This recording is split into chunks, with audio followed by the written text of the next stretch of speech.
Les problèmes du Congo, ce n'est pas les Congolais entre eux. Le problème du Congolais, c'est les Rwandais actuellement. Et quelqu'un qui nous provoque à tout moment, quelqu'un qui a meurtri la République démocratique du Congo, et particulièrement cette partie du Nord Kivu, qu'est-ce que vous voulez que je vous dise?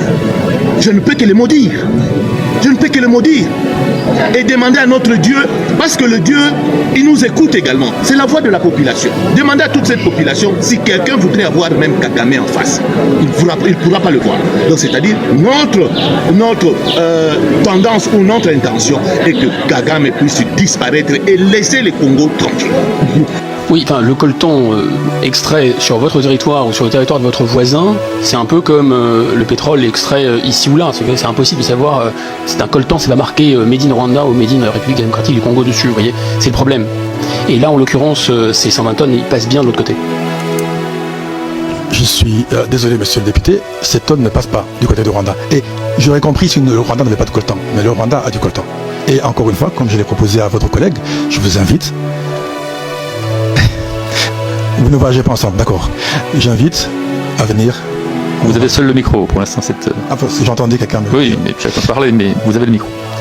Merci, monsieur le député. Exprimer ma position, donc je lui dis sur le génocide. Et oui. S'il vous plaît, et cela n'empêche pas d'être tout aussi lucide sur ce qui se passe aujourd'hui et les responsabilités du Rwanda. Quand on est juste, on l'est sur les principes et à tout niveau, tout le temps. Voilà, ça c'est ma position et c'est notre position.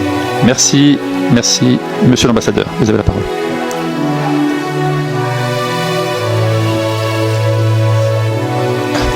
Monsieur le Président, Mesdames et Messieurs les députés, si vous permettez, je vais juste commencer par commenter un peu sur le... Ne vous y mettez pas vous aussi, monsieur l'ambassadeur. Non mais c'est une précision. Vous en prie, je n'ai pas entendu la conversation. Allez-y, j'essaie de mettre une touche. Juste une précision, on parle du génocide des Tutsis. S'il vous plaît. On parle du génocide des Tutsis, pas du génocide du Rwanda. Et cette position victimaire, c'est vrai que elle est je trouve plus les mots.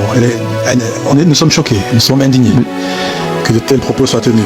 Monsieur l'ambassadeur, ça ne figure pas, monsieur l'ambassadeur, ça ne figure pas. Personne n'a pris la parole pour dire ça, monsieur l'ambassadeur.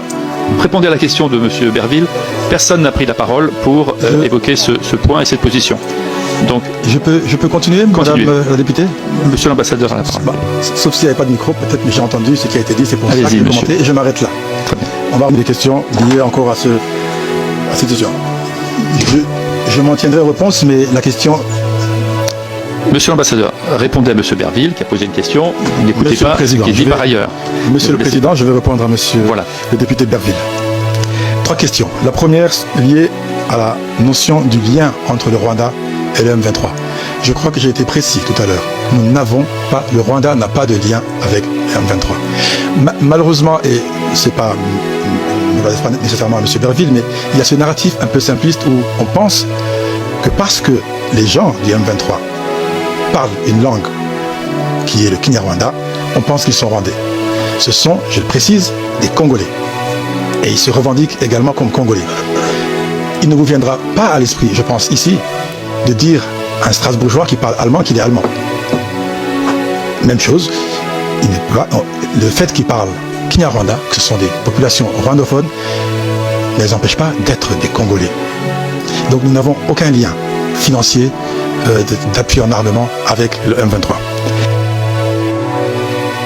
Merci pour votre réponse.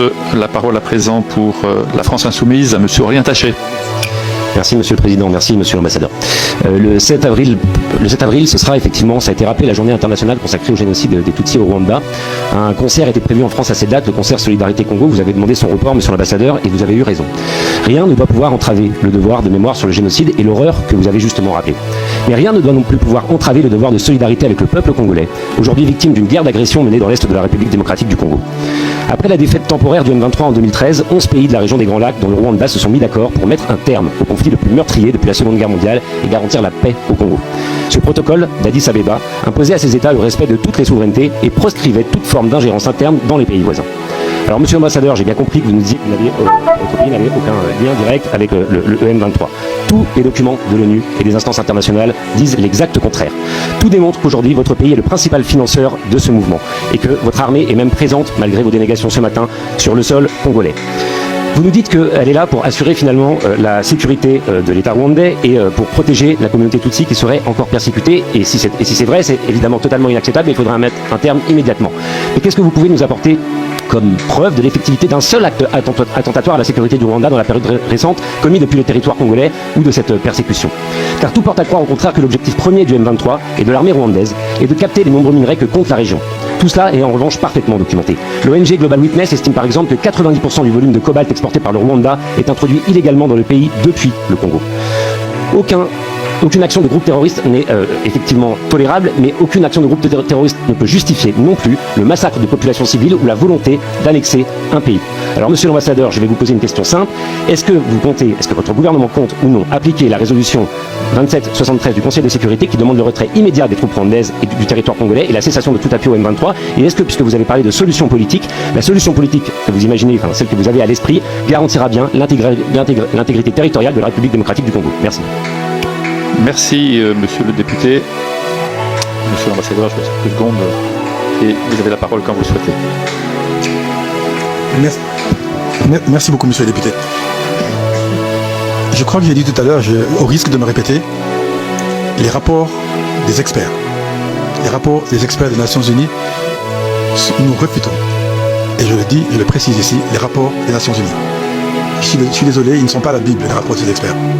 Et encore une fois, il n'y a eu aucune autre preuve, sauf des rapports. Ils ne sont pas venus sur le territoire, ils ne sont pas venus sur le terrain, ils étaient à Kinshasa et ont fait des rapports. Ils sont retournés à New York et ont écrit des rapports que nous refutons.